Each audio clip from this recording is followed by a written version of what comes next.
한나는 마음이 괴로워서 여호와께 기도하고 통곡했다고 성경이 기록이 되어져 있습니다. 그러나 한나의 기도는 자신의 문제 때문에 한 기도로 시작했지만 그 기도가 성령의 기도로 끝납니다. 무슨 내용입니까? 한나가 하나님 앞에 나아가서 기도하죠. 하나님, 내가 여자인데, 내가 사랑받는 남편의 아내인데 저에게는 자식이 없어요. 자식이 없어요.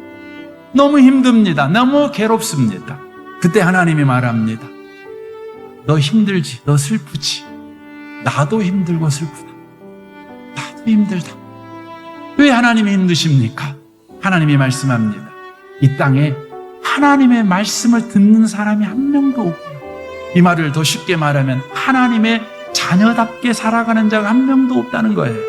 네가 자식 없어서 슬퍼하니 자식 없어 슬퍼하는 내 마음을 네가 잘 알겠고. 한나가 그래요 하나님. 하나님 너무 힘드시겠어요. 자신의 슬픔에서 하나님의 눈물, 하나님의 통곡을 그가 받아들입니다.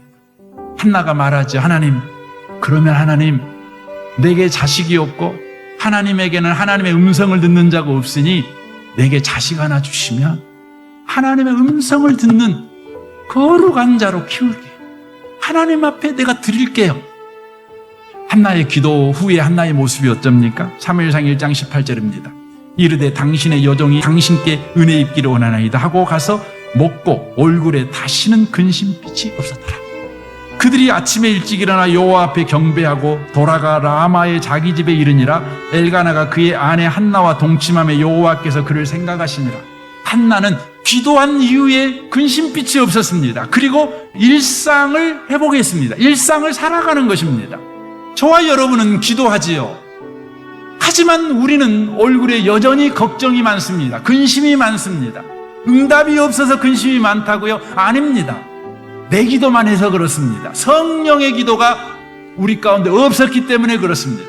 우리 가운데 일어나고 있는 문제를 하나님의 말씀 안에서 해석하는 하나님의 기도와 우리에게 주어진 문제가 어떻게 쓰여질 것인지에 대한 이해가 없는 기도, 다만 울고불고 다만 통곡하고 돌아가는 심리적인 수단으로서의 기도만 하고 돌아간 것입니다. 우리는 기도하고 나서도 회사가는 게 겁나요. 가정에서 역할하기도 겁나요. 그러니 게으릅니다.